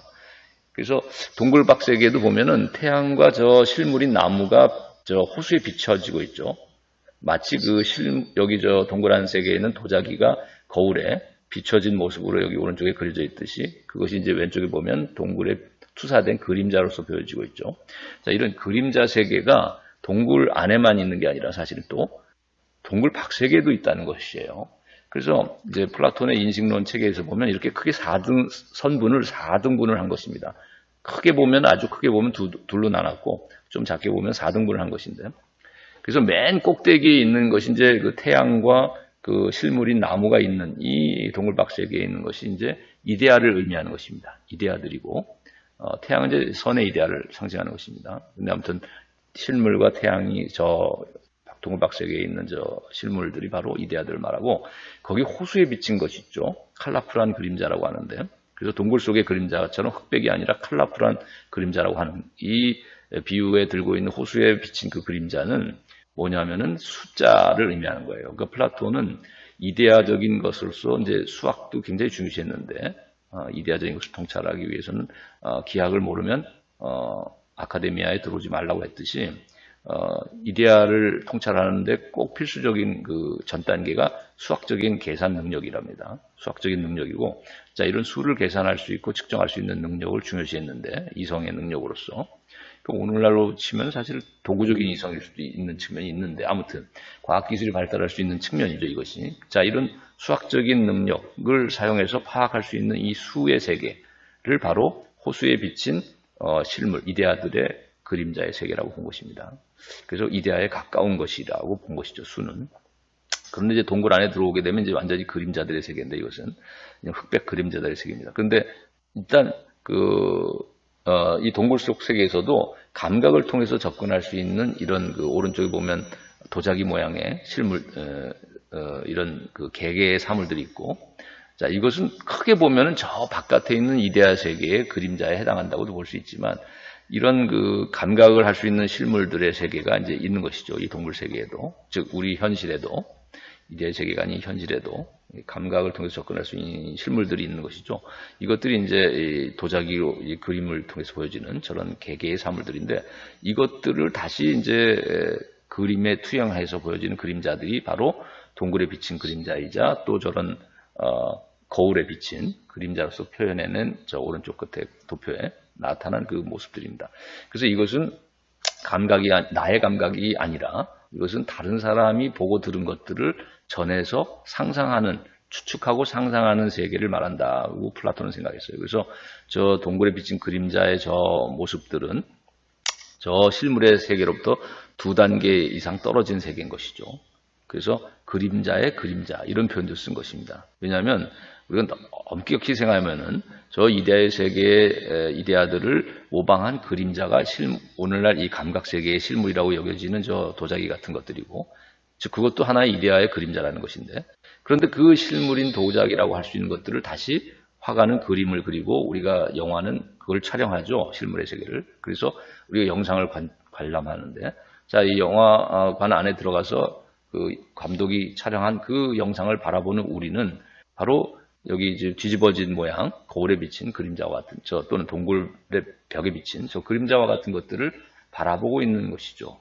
그래서 이것은 상상과 추측의 세계라고 말하는 것입니다. 그래서 플라톤이 이제 이런 영화나 그림, 화가들의 그려놓은 그 회화의 세계라는 것은 결국은 만화의 세계라는 것은 두 단계나 떨어진 그림자의 그림자라고 해서 예술가들은 추방되어야 된다. 라는 얘기까지 남겼어요. 왜냐하면 진리인 저 이데아를 바라보는데 오히려 방해를 주고 이 감각의 세계에 있는 이런 것들을 오히려 미화시켜서 표현함을 통해서 여기에 중독되고 여기 이 그림자 세계에 만족하게 만들기 때문에 사람들을 여기에서 즐거움을 얻을 수 있는 것처럼 착각하게 만들기 때문에 이런 만화나 오늘날 치면 이제 영화나 또는 이런 그 그림자 세계를 만들어내는 이런 그 직업을 가진 사람들을 국가에서 추방해야 된다라고까지 얘기했던 것이 이제 플라톤의 입장입니다.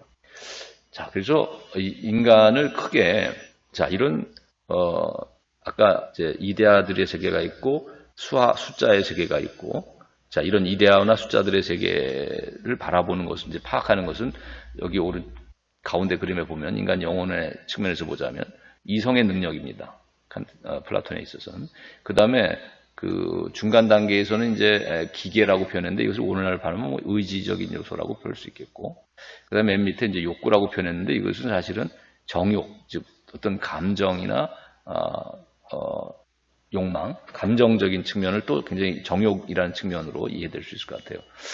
그래서 각각 그 영혼의 세 가지 측면이 대응하는 이제 덕목은 지혜, 용기, 절제이고 이것을 오늘날 사회로 가져와서 이해했을 때는 통치자 계급은 이성을 발휘해서 지혜를 추구해 나가고 그래서 지혜롭게 사회를 다스리고 수호자들은 의지, 기계라고 했는데 이 의지라고 했죠.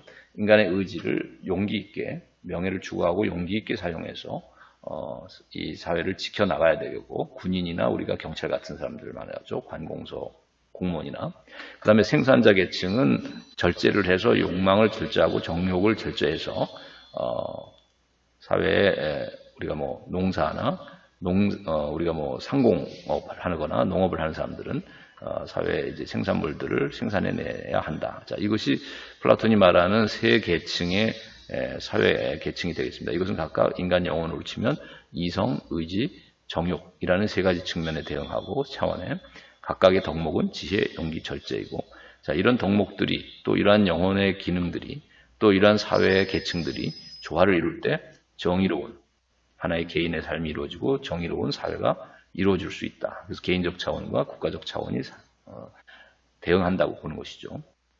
자, 그래서 이제 오른쪽에 그 그림을 보게 되면은 그 마차가 있죠. 흰말과 검은말을 몰고 있는 마부가 있고 마차가 있는데 이것을 플라톤의 어떤 인간관의 그 축소판이다라고 볼 수 있을 것 같아요. 그래서 쌍두마차가 끄는 이 삶이 곧 인간 개인의 삶인데 또 사회의 삶인 사회적인 어떤 사회가 운영되는 방식인데 여기서 이제 마차에 해당하는 것은 여기서 보면 뒤에 있는 바퀴가 달린 저 마차에 해당하는 것은 인간의 몸을 의미하는 것이다. 육체를 의미하는 것이다라고 한다면 여기 마부와 두 필의 말은 인간 영혼을 구성하는 세 부분을 얘기하는 것이다. 그래서 아까 영혼을 이성, 의지, 정욕 이렇게 나눴죠. 자, 이런 것이 바로 여기 마부에 해당하는 것이 바로 이성에 해당하는 것이고 인간으로 치면 머리에 해당하는 것이죠. 그리고 그 흰말에 해당하는 것이 바로 인간의 의지. 그래서 이것을 말을 잘 듣는 말이다 이렇게 얘기하고 검은 말을 이제 정욕에 비유했는데 이것은 말을 잘 안 듣는 말이다 이렇게 얘기했어요. 마부의 말을 잘 안 듣는 말. 그래서 검은 말은 이제 그 자신의 욕망만을 추구해 나가는 쾌락만을 추구해 나가는 그래서 머리, 가슴, 배로 이렇게 나눠진다면은 신체에 비유하자면 머리에 해당하는 것이 마부의 이성적인 능력이고 가슴에 해당하는 것이 의지적인 흰말이 상징하는 의지적인 측면이고 배에 해당하는 것이 이제 자신의 욕망을 추구해 나가는 이 또 본능적인 쾌락을 추구해 나가는 이것이 검은 말에 해당하는 것이다. 그래서 각각 이성, 의지, 정욕, 그리고 그것이 추구되어야 할 덕목은 지혜, 용기, 절제다. 이게 아까 말한. 자, 이것을 이렇게 두 필의 말, 쌍두마차에도 비유했어요. 그래서 이제 각각 그 이성적인 머리에 해당하는 부분은 통치자 계급, 아래 그림을 보면. 그 다음에 이제 의지적인 흰말에 해당하는, 자, 이런 용기를 갖춰야 할 덕목으로서의 이 흰말에 해당하는 것은 결국은 의지적인 이 측면이 개인이 아닌 이제 사회로 얘기될 때는, 그 수호자 계층을 얘기한다. 그래서 군인의 그림이 나와 있죠. 군이나 경찰이나 공무원 같은. 그 다음에 이제 그 검은 말에 이제 해당하는 것이 이제 정욕이라고 그랬는데, 그것은 절제가 추구돼야 될 덕목이라고 했는데, 이런 절제를 갖춰야 할 그 사회적인 계층으로 얘기하자면, 검은 말에 해당하는 것은 결국, 생산자 계층이다. 그래서 지금 뭐, 그, 낫을 들고 있는 농부를 지금 그림에 그려놓은 것 같아요.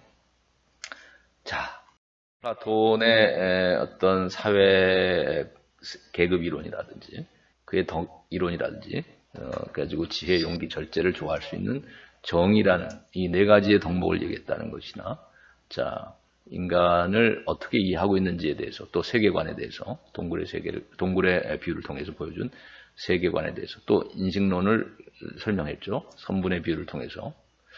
자, 그래서 우리가 이제 아우구스티누스로 넘어가자면은, 그의 세계관은 결국은 가치관도 그렇고 인간관도 그렇고 결국은 크게 두 가지 차원을 이야기하고자 있는 것이다. 즉 신의 나라와 지상의 나라라고 하는 이제 두 가지의 세계를 이해하고 있다. 마치 칸트가 예지적인 세계와 현상의 세계를 이해하고 있고 플라톤이 이데아의 세계와 즉 그림자와 같은 이 땅의 세계, 현상의 세계를 또 둘로 이해하고 있는 것처럼 아우구스티누스는 신의 나라와 지상의 나라라고 하는 두 나라, 시비타스 데이하고 시비타스 테레나라고 하는 이 두 가지 라틴말로 이해된. 그래서 그의 유명한 책 이름이 뭐냐면 시비타스 데이, 신의 나라라고 하는, 즉 신국론이라고도 표현하는 그의 대표작이 있죠. 그래서 이 두 나라를 나눈 것이 그의 세계관이다. 그리고 이 세계는 결국 이 역사라는 것도 이 두 세계, 두 나라가 투쟁을 통해서 이루어져 나가는 과정인데, 즉 신의 나라가 이제 현실의 이 땅에서 하나의 그 상징적으로 보여지는 대표적인 것은 이제 교회로서 상징화되는데, 신의 나라는. 그러나 이제 이 신의 나라는 보이지 않는 원래 나라고, 이 보이는 교회라는 것은 불완전한 원래 신의 나라의 불완전한 모형이라고 얘기하죠. 그래서 완전한 신의 나라는 아니고 교회는 불완전한 형태를 갖춘 이 교회라는 것은 불완전한 신의 나라의 하나의 모델인데, 그 신의 나라의 원리가 결국은 국가를 교육하고 교화시켜서 최종적으로는 그 신의 나라가 지상의 나라를 이겨내는, 이것이 최종적인 승리를 하는 것이 이제 역사의 진행 방향이라고 보는 것이죠.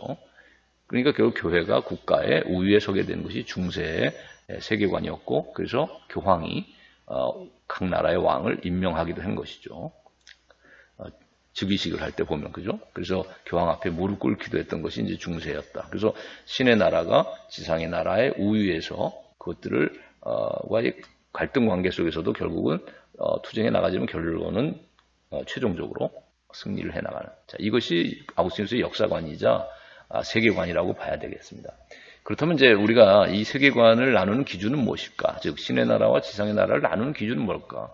이건 공간적인 구별이 아닙니다. 우리가 뭐 생각할 때는 하늘나라라고 해서 신의 나라는 저 하늘에 있고 지상의 나라는 이 땅에 있다 해서 공간적인 구별이 아닐까 생각을 하지만 그렇지를 않고, 신의 나라의 원리라는 것은, 또 지상의 나라의 원리라는 것은 결국 사랑의 대상이 무엇이고 무엇을 추구하느냐에 의해서 구별되는 것이다.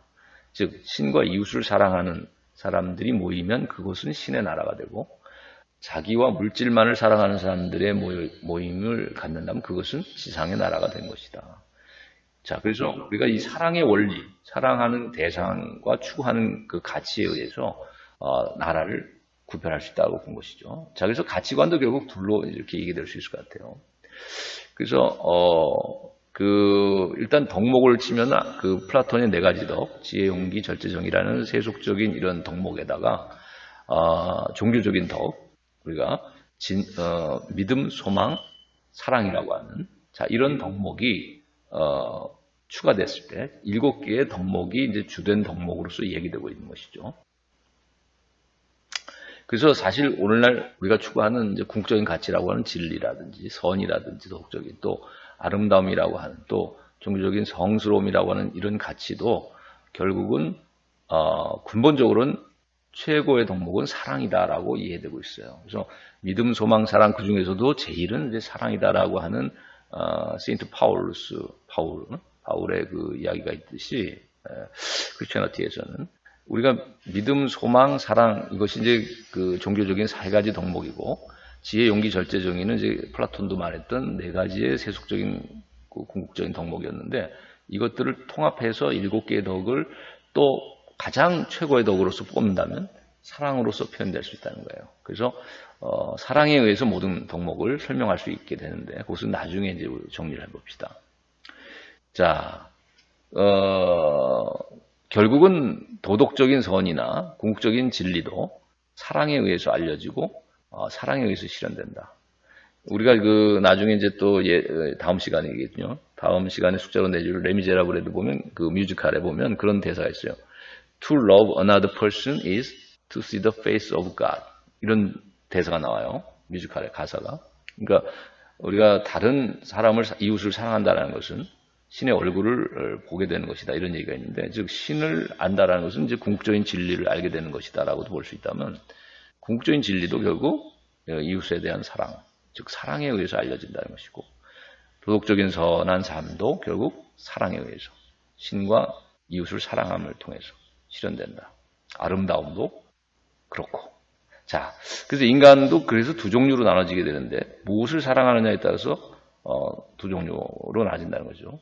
그래서 신과 사랑에 빠지는 것이 가장 위대한 로맨스다라는 말을 남겼는데 아우구스티누스는 그래서 신을 사랑하는 자가 있는가 하면 또 즉 신을 통해서 또 이웃을 사랑하는 그런 사람이 있는가 하면 자신과 이 세상만을 세속적인 가치를 쫓는 사람이 있다는 것이죠. 그래서 아까 지상의 나라의 사람과 신의 나라의 구성원이 이제 나눠진다는 거예요.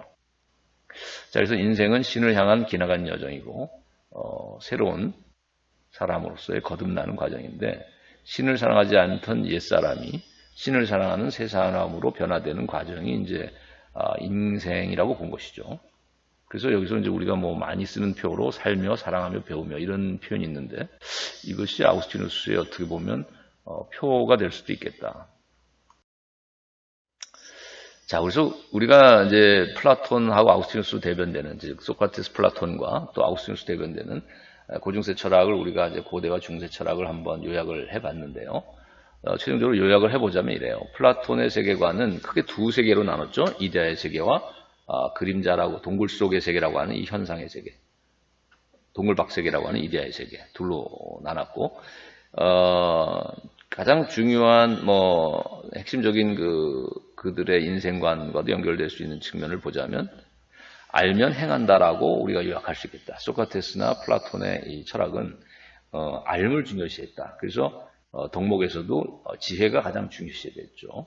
또 통치자 계급, 새 사회를 구성하는 통치자 계급을 구성하는 원리도 그들이 갖춰야 할 덕목도 지혜였고, 우리가 악을 행하는 것은 몰라서 선이 무엇인지를 안다면 다 선을 행할 수 있다라고 생각한 것이 이제 소크라테스 플라톤의 어떤 그 낙관론이고, 또 낙관론적인 입장이라고 봐야 되겠어요. 그래서 알면 이제 행한다라는 표로 얘기될 수 있다면 아우구스티누스의 세계관은 아까도 말했지만 천국과 이 땅 이렇게 이제 보통 그 공간적으로는 하늘나라와 이 땅의 세계 이렇게 나누면 꼭 공간적인 구분 같은데 그것은 사실 원리가 다르다고 그랬죠. 무엇을 사랑하느냐 그의 가치관에 의해서 두 나라가 나눠지는 것인데 신의 나라는 신과 이웃을 사랑하는 사람의 그걸로 구성된 사회고, 지상의 나라는 이제 자신과 자신의 이익만을 추구하고 또 세속적인 가치만을 쫓는 돈과 명예나 권력과 또 쾌락만을 쫓는 자 이런 삶을 산다면은 그것은 지상의 나라의 구성원이다 이렇게 얘기되는 것이죠. 그래서 이제 이 아우구스티누스의 인생관은 살며 사랑하며 배우며라는 오늘날 많이 사용하는 말로 표현하면 이렇게 된다. 그래서 삶을 중요시하는 것이 이제 헬레니즘이라면 그 사랑이라는 가치를 무엇보다도 또 사랑이라는 인간의 작용, 사랑이라는 활동을 가장 중요시하는 것이 헤브라이즘적 가치다라고 볼 수 있다. 왜냐하면 절대적인 진리이고 궁극적인 가치라고 할 수 있는 또 진리라고 할 수 있는 것이 신은 곧 사랑이다라고 얘기되기 때문에 헤브라이즘에서 그래서 사랑을 가장 최우선적인 것으로 생각하는 것이 이제 헤브라이즘이고 지식이나 어떤 지혜와 같은 이런 삶을 중요시하는 요소. 플라톤도 보면 수적인 수학적인 계산적인 능력도 굉장히 높게 평가한 것이거든요. 동글박 세계를 구성하는 그 호수에 비친 그 컬러풀한 그림자를 수라고 얘기했듯이 수학을 철학적인 것들 바로 아래 두고 있는데 철학적인 지혜에 도달하는 바로 아래에 수학을 두고 있기 때문에 이런 수학적인 과학적인 지식이나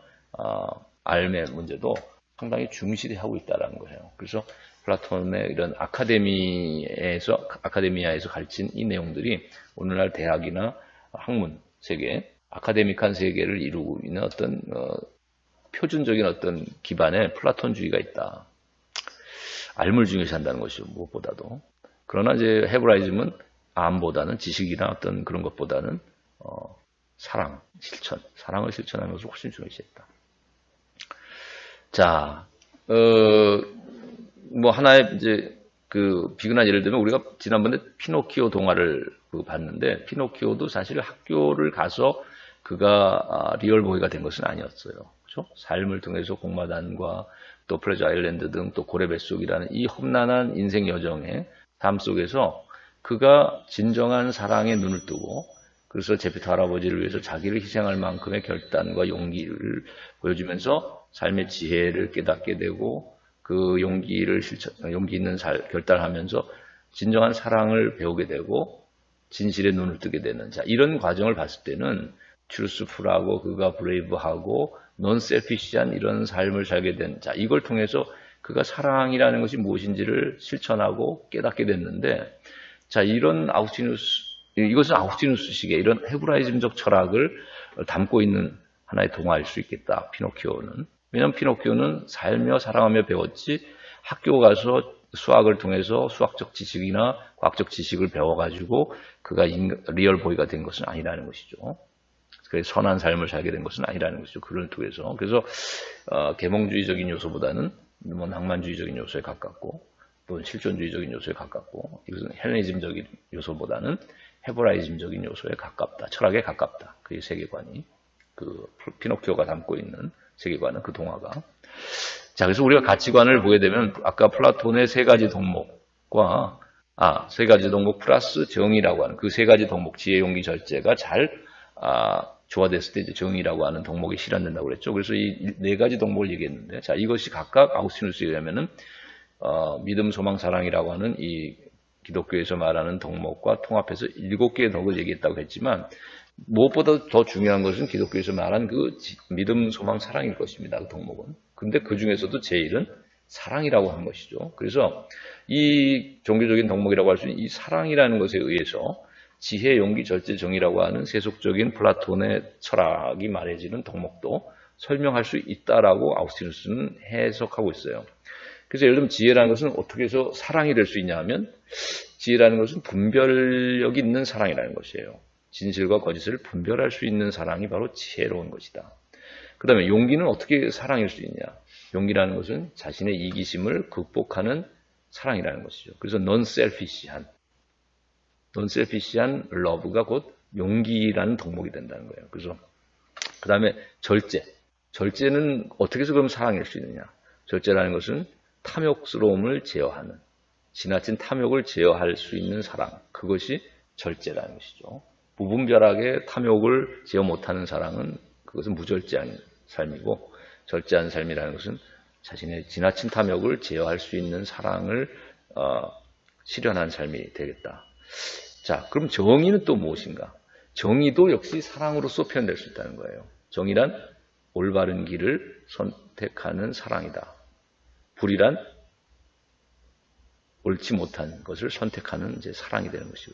그래서 모든 플라톤이 말했던 이 네 가지 플라톤이 말한 그 헬레니즘 시대의 네 가지 덕목, 인간의 세속적인 삶에서 중요시된 이 네 가지 덕목이 아우구스티누스에서는 모두 다 궁극적인 진리이자 궁극적 가치라고 할 수 있는, 신적인 가치라고 할 수 있는 그 사랑이라는 것에 의해서 다 해석될 수 있다는 것이에요. 이해되고. 자, 인간관을 마지막으로 정리하자면 플라톤의 인간관은 좀 문제점이 있다고 한다면 귀족주 사회이기 때문에 그 사회가 또 노예제도가 있었던 사회죠. 그러다 보니까 어떤 의미에서는 차별성과 편견을 가지고 있다고 봐야 됩니다. 플라톤의 철학 하에서도. 왜냐하면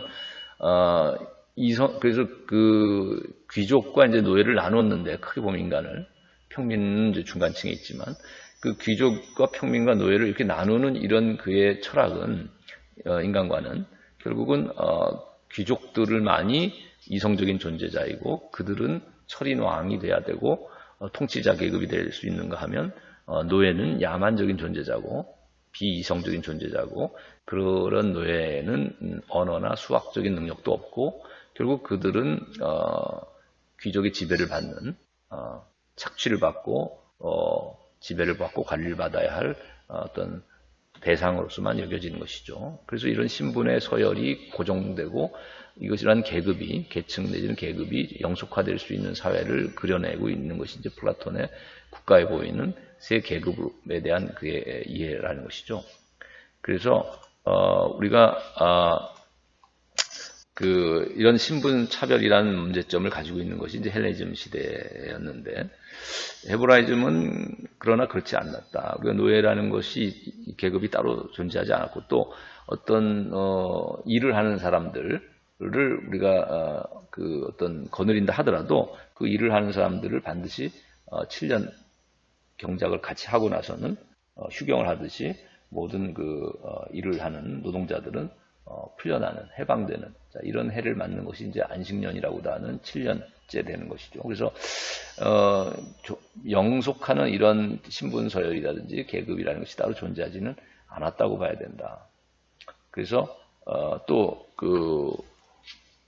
우리가 그런 의미에서 우리가 이 헤브라이즘에서 이제 자유로운 인간, 평등한 인간, 그리고 모든 인간에 대한 사랑, 이런 가치관이, 또 인간관이 형성됐다고도 볼 수 있겠다. 그래서 오늘날 근대 노예 해방이라든가 또 근대 시민혁명의 밑바탕이 되는 자유평등 박애라고 하는 이 가치관이나 사상은, 프랑스 혁명의 밑받침이 된 이념이나 사상은 헬레니즘적인 것이라기보다는 헤브라이즘적인 가치관에 어떻게 보면 뿌리를 두고 있다라고도 볼 수 있겠다.